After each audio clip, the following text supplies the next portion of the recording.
विचार। अभी तक हमने सीखा वर्णों के बारे में, अब हम सीखेंगे कि हम शब्दों का कैसे यूज करते हैं, कौन कौन से शब्द होते हैं, शब्दों की उत्पत्ति कैसे होती है।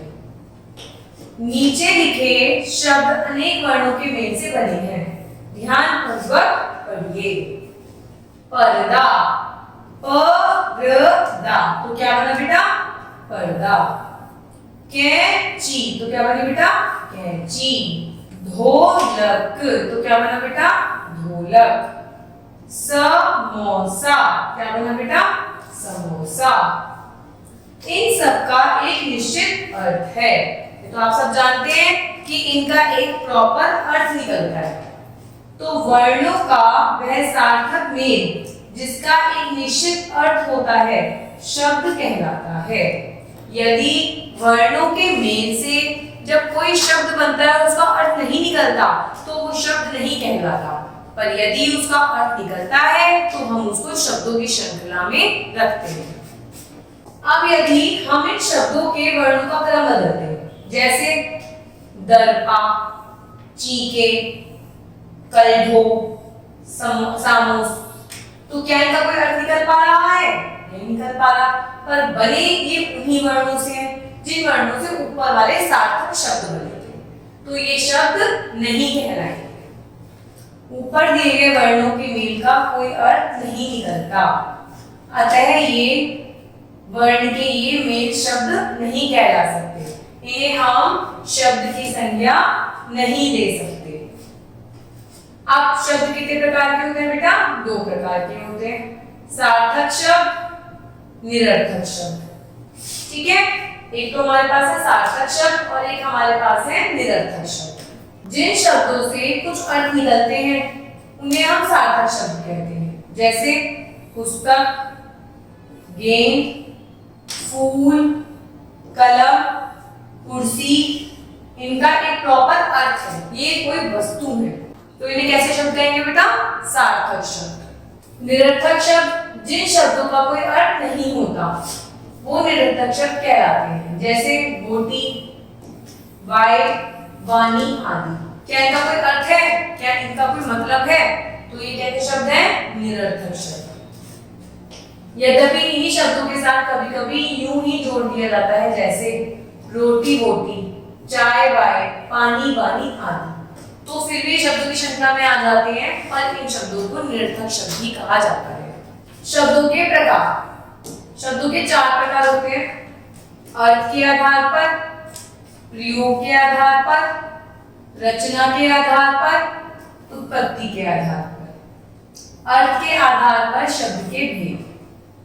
अर्थ के आधार पर शब्द के कितने भेद होते हैं, अर्थ के आधार पर तो हमने शब्दों के भेद अभी पढ़े हैं, दो, सार्थक, निरर्थक। सार्थक जिस वर्ण समूह का कोई अर्थ निकले उन्हें सार्थक शब्द कहते हैं, जैसे माता, पुस्तक, मेज, घड़ी। इनका कोई अर्थ है, कोई वस्तु है, कोई प्राणी है।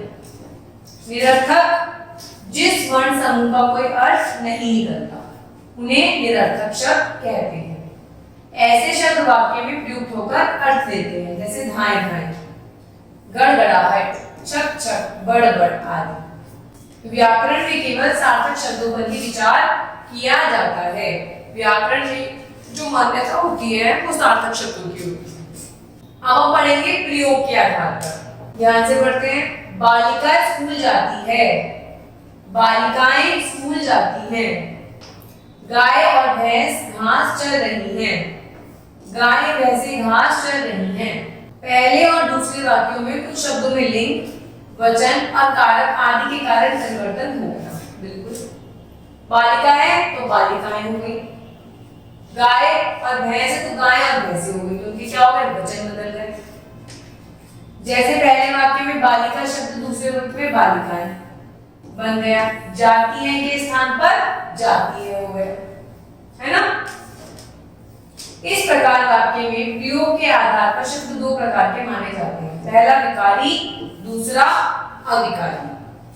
विकारी शब्द के अंदर वे शब्द जिनका रूप भेद के कारण बदल जाता है, जैसे ऊपर के वाक्य में बालिका बालिकाएं आदि, मतलब चेंज हो गया। तो वो क्या शब्द कहलाता है बेटा? विकारी शब्द। इसके 4 प्रकार होते हैं: संज्ञा, सर्वनाम, विशेषण, क्रिया।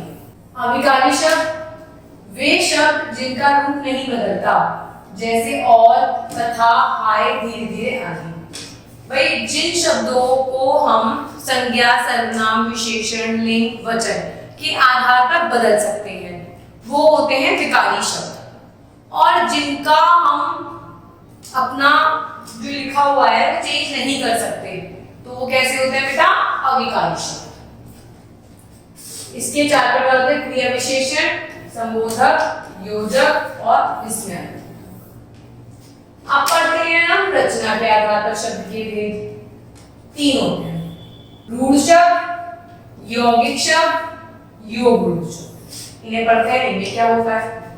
रूढ़ शब्द होते हैं बेटा जो शब्द परंपरा से किसी व्यक्ति, वस्तु, प्राणी, भाव आदि के लिए प्रयोग किए जाते हैं उन्हें हम रूढ़ शब्द कहते हैं। जैसे छत, दीवार, पहाड़, पुस्तक, सेवा आदि। जिन शब्दों को हम किसी परंपरा के आधार पर यूज करते हैं। यौगिक शब्द कैसे होते हैं बेटा? 2 अथवा 2 से अधिक शब्दों से बने शब्द यौगिक शब्द कहलाते हैं।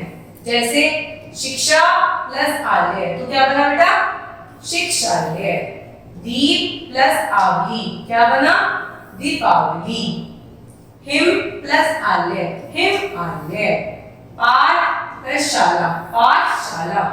जो 2 शब्दों के या उससे अधिक के मेल से बनता है तो उसे हम कहते हैं यौगिक शब्द। योग रूढ़ शब्द जो शब्द अपने सामान्य अर्थ को छोड़कर विशेष अर्थ प्रकट करता है उसे हम योग रूढ़ शब्द कहते हैं। जैसे दशानन, पीतांबर, नीलकंठ, चतुर्भुज। इनका अपना मतलब नहीं होता पर ये किसी और चीज को प्रेजेंट करते हैं। अब पढ़ते हैं बेटा हम लोग उत्पत्ति के आधार पर।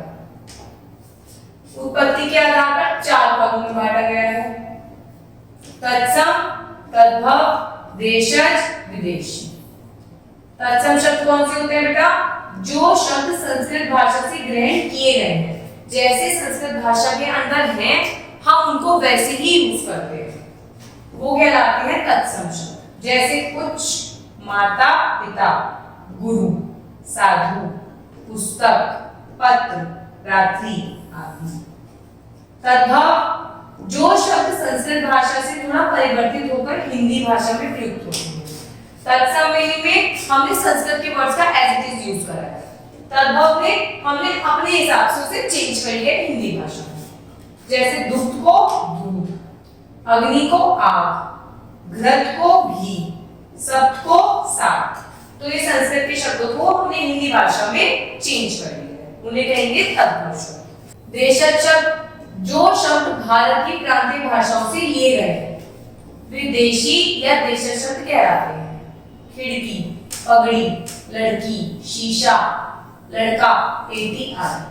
मतलब जो हमने अपने देश में से ही, अपने प्रांत की भाषाओं में से ही लिए हैं उन्हें हम देशज शब्द कहते हैं।